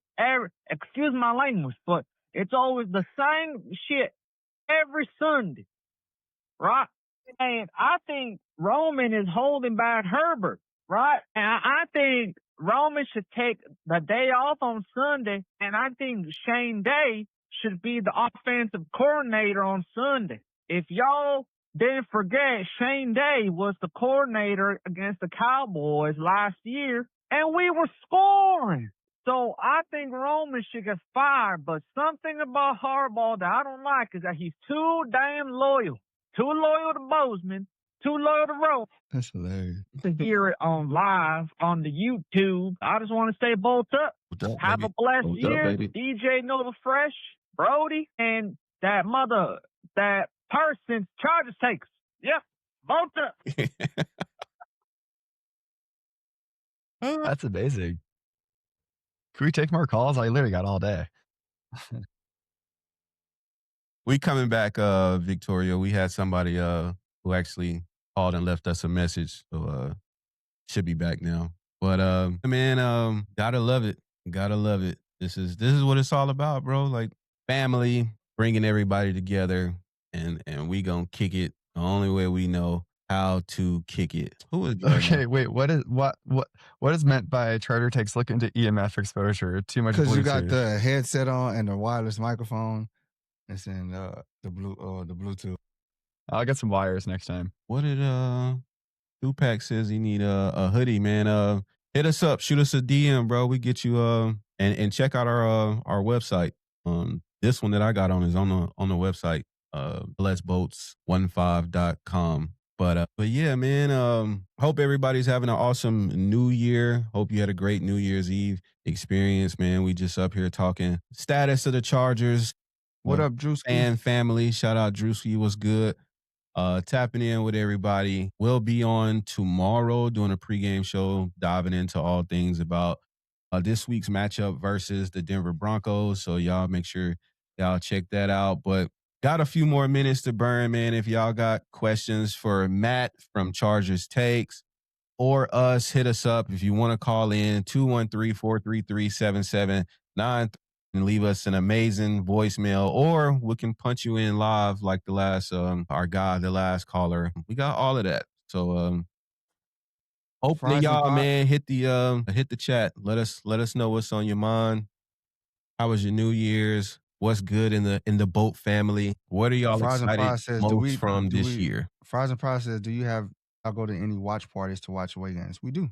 We actually do. I'm at one on Sunday. Shout out to Boat Biz. If you're in the LA area, I'll be at Free Space, 214 South La Brea, Inglewood, and we'll be doing our podcast from there. So I'll be there, and Nova will be tapping in, but we'll be doing the podcast from there. So yeah, Victoria, there's all over the place tomorrow. So if you guys got watch parties in the area, man, shoot us a flyer, shoot us the details, whatever the case may be. And on tomorrow's show, I want to make sure we get that out to everybody, so that they're able to go to a place that's closest to the region that they're in. So again, shoot us a DM with your flyer, or let us know where you got the watch party going on, and we'll get that information out, man. We want everybody to unite. GC Angel says, need to find a place for everyone to watch the wild card game. I'm sure there's going to be a few places once the date is announced. I know Brewport Brewery in El Segundo is probably where you gonna be at, Boatman? Boatman says, have a great 26. Everyone definitely planning some amazing stuff for the off season and next season. He says, how late were you guys up last night? I got in the bed probably like 1:30. I think I got in the bed probably like midnight, man. I was in the upside down all night, man. Stranger Things, if you know, you know, actually popped out to the movie theater to watch the series finale, man. It was like 2 hours and some change. They had it at the movie theater? Yeah, that's how big it was. And it was packed. It was hella people in there. And they gave everybody Boatman gonna be at the wild card game. They gave everybody a $20 voucher for concession stand. So if you bought a ticket to go watch Stranger Things in the movie, they gave you $20. We ran it up. Like one M&M. Man, no, you boy, he had 2 popcorn. Oh, yeah, the glizzy. Hey, speaking of expensive food and glissies, do you guys happen to know how much the hot dogs cost from the street vendors outside of SoFi Stadium? Because if not, I'll tell you. $8. Okay, $10 for one hot dog. Oh, you got robbed. They ran it up on you. No. They tried to rob me, actually. They tried to hustle me, and I had to like 5 Talk minutes about went by. I'm like, I think I'm in a fight with a street vendor right now, and I look like an asshole. But she Why'd tried you to rob trust? me. Fries and pies. I was drinking too much Charger drink with the Victoria. lightning strike, doing the Cupid shuffle. Y'all been paying $10 for street glizzy? No, she goes, I was like, how much for one dog? She's like, $10. And I was with my girlfriend. So I'm like, that's too much. I'm going to spend $20 on 2 hot dogs. She's like, all right, $10 for 2. And I'm like, all right, cool. It's Venmo. I pay her. And she gives me 1. I was like, you just said 2. And she's like, no. And so it turned into a whole debate. Okay, fine, 15. I'm like, no. We already made the deal. Make sure you secure the glizzy before payment, guys. Okay. Yeah. Rookie move. Yeah, that's the Send me a, T-shirts, secure the glizzy first. yes. Send me a tweet, a X message, Jim, and I'll send you the front and the back of it. But yeah, Victoria says I take tacos from my place before the games. Like there's so many ways to do the game properly. Everybody always says, I'm not paying SoFi prices to eat and drink. Like, why are you eating in there? Why are you drinking? We in got there? free food. The whole point is to come to the tailgate so the tailgate can take care of all of that. There's food, there's drink, all of that. Most people donations, us free. I mean, we like donations. Don't get it twisted. But you could definitely come eat with us, drink with us, and all of that. So you don't have to pay, $20 Yes.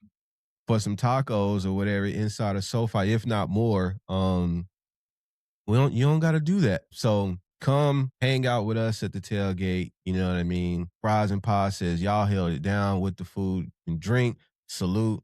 That's what we've been on like all season, man. I think a lot of people just finally kind of realized it towards the second half of the season that we were serious in our approach. But man, it's all love, man. We just want people to come hang out. We want you to get to the stadium, and we understand everybody has different challenges, different financial challenges, and we just trying to meet y'all halfway with all of that. You know what I mean? So you don't have to go and spend so much money inside of SoFi Stadium. So come hang out with us, man. Next season, maybe we got to add glizzies to the menu, man. Maybe we do that. We pull out the bottomless glizzies to Boy, tailgate menu just so people, ain't getting hit for $10. well, I think they'd probably come over and sabotage us then, Yeah, because they post up right across from us and they try to get. And I'm like, I be seeing people buying the glizzy. I'm like, yo, we got food and drink right here that's free, and you going to buy a glizzy? Put this in the think tank. Yeah. YG Tress says, he says, dead ass my favorite Charger podcast. Appreciate you for that, bro. Baker says a lady was charging $5 for a glizzy, but usually it's 10. Shout out Tyree, man, making the recovery from the flu. That boy said he was in the bed 3 to 4 days. Sheesh. Matt, you wanna collab on a Shout out Norm. takeover next season? You know what I'm saying? We might need to attack this. I will. I'll bring a sign saying free food at Lightning Strike, because I'll tell you guys right now, I take full advantage of their free food and free drink. Be careful with the drink, though. But I don't know what these guys are putting in the drink, but they be causing PR nightmares for Charger takes. I'd be on my story like, oh, fucking go Chargers. I'm like, next day, I'm like, bro, what And you combine that with the 805 group, like that's just a remedy. Yeah, and the 805 group. Well, and too, people get super stoked to get interviewed because they watch it, and so they're like, bro, Charger takes, you gotta take a shot with me, you gotta take a drink with me. And so That's how they get you. bolt up. Hey, but I want to ask you guys some ball, because I've been literally thinking about this nonstop. Just AFC playoff predictions. Imagine you're not a Chargers fan. Mm-hmm. I really want to hear what you guys think for the AFC. If the whatever standings will move around, but matchups will move around this weekend. But number one, actually, I really want to beat the AFC West for the whole. Like, do you think Trey Lance can win this weekend? And two, what are your realistic predictions on who's going to be in the Super Bowl for the AFC? So my realistic predictions, I honestly look at the 7 teams that's in the playoffs, and there's not a definitive team that we beat ourselves. Like, if we're not going to make it to the Super Bowl, it's because of what we've done to ourselves. And that's been the whole thing this whole season. We beat ourselves more than any other team beat us. I think Jacksonville was the only one that came out and just flat out beat us, and we just came out flat, right? But when you look at it, I think we have the team that could win the Super Bowl, right? The things that hold us back, of course, the offensive line, right? Offensive line, but more so is the penalties that we get, because the offensive line, we move the ball down the field. It's when we get inside the 30 that the play calling just switches up, and the penalties. We get stupid offside, false start. I mean, not offside, false starts, holding, just little nicky-knack penalties that kill our drive. Yeah. It's just like, so like, I can't just sit up there and definitively say, oh, the Chargers won't win the Super Bowl. I say we stop ourselves from winning the Super Bowl more than anybody stops us. When you look at it, I'm like, and I'm being straight up serious. Look at the 7 teams that we're playing. Did we lose Matt? I think so. You should come back in, click the link. But I honestly think that why not us? Yeah. Like, you gotta tell me why not us? I would say for me, there's so much parity in the NFL altogether.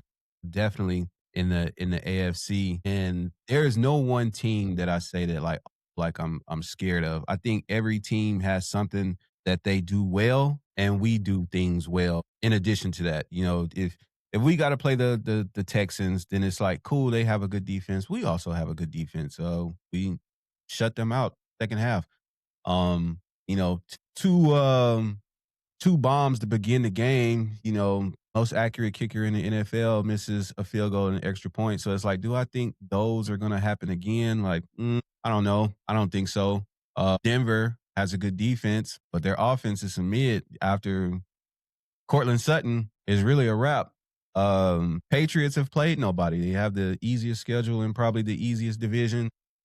They both Patriots and Denver 1 and 2. Yeah. Patriots have 1, Denver have Yeah, 2 with the easiest schedule. schedules in the NFL. So it remains to be seen with them actually playing somebody when you only, you know, they split the season with Buffalo 1-1, but Jets and the Dolphins, who are bottom tier teams, like they haven't really been challenged like that. We've beat Pittsburgh. Should that be on our radar? They still have to win their division or whatever the case against Baltimore. Baltimore is not the same Baltimore that they once were, or at least last year's Baltimore year's recent history. So I think it's just matchup to matchup how we go and even with the Jags, you know what I mean, like, do I think we can beat them? Like, I definitely do. I think we're smarter this time, and the situation is not quite the same. You know, I mean, we went to Jacksonville the last time we played them.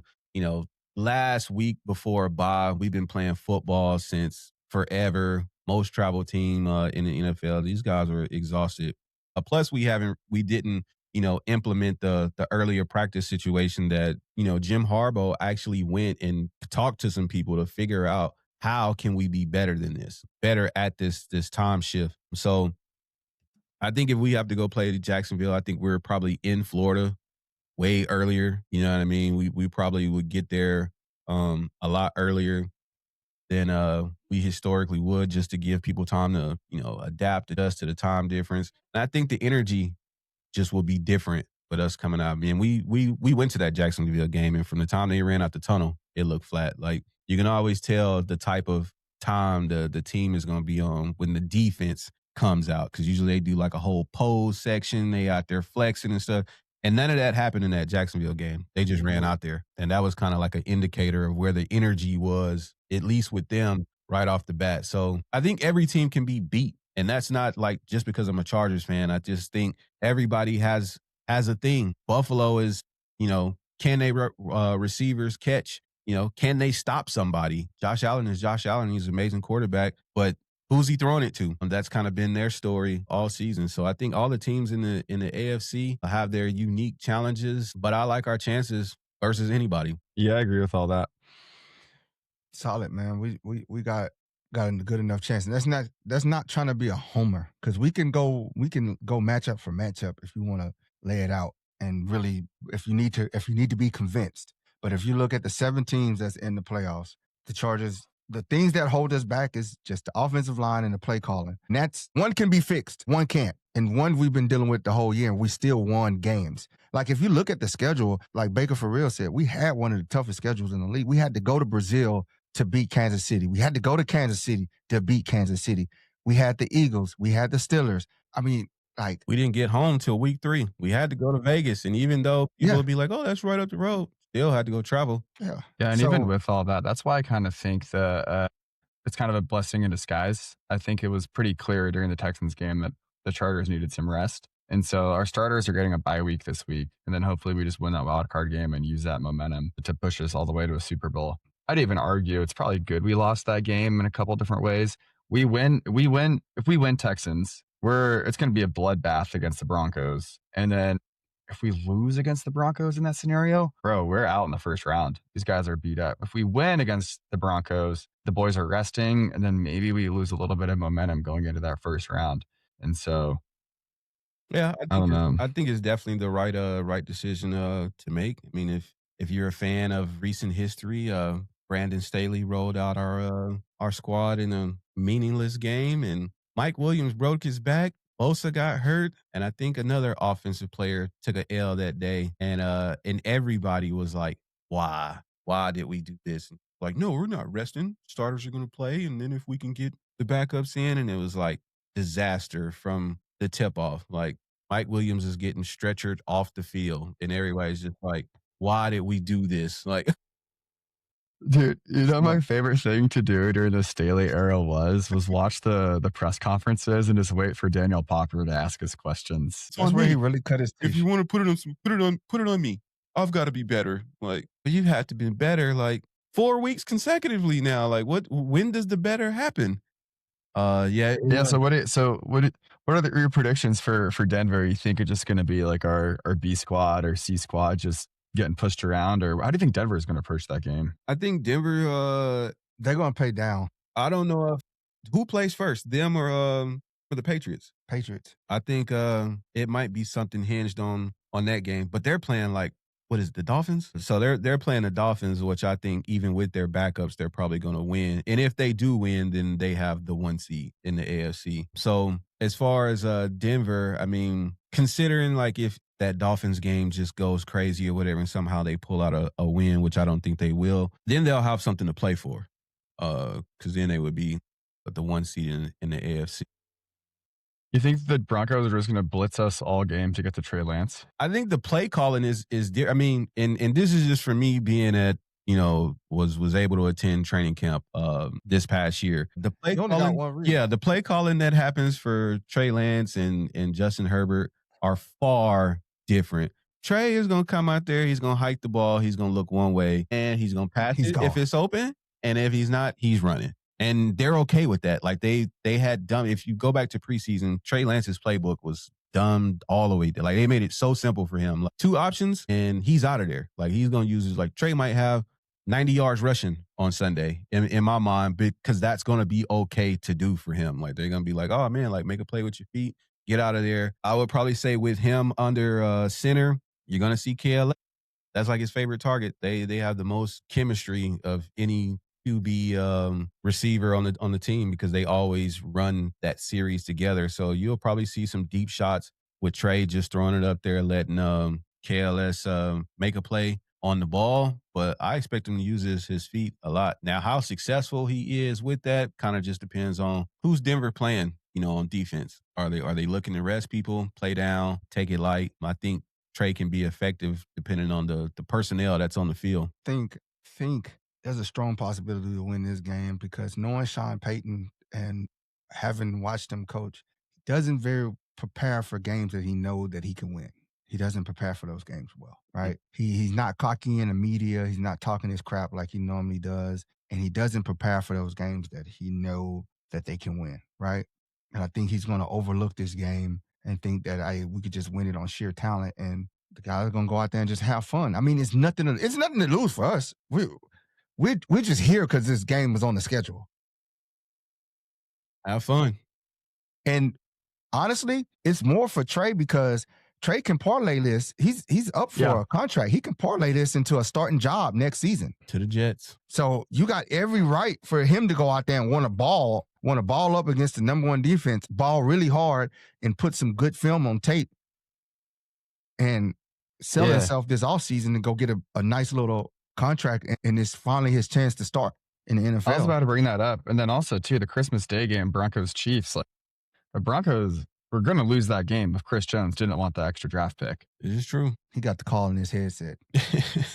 You saw Mahomes smiling up top. Yeah. Bro, I was sitting on my couch with like my whole family at my grandparents' house because Christmas, and I was doing the chop, bro. I was singing. I was all in on the Chiefs. Yeah, it's gonna be an interesting one. Like I said, we'll probably find out tomorrow with the final injury report, how they gonna play it, and who's gonna be sitting, who's back, how they gonna approach it. But I expect us to try to keep as many people healthy as possible, not get into a hole. The last thing we want is to sustain a multiple week injury on Sunday from a game that don't mean that. Because regardless, people are like, man, we should go beat them to sweep the division and try to get the 12 wins. It's like, bro, we're past that now.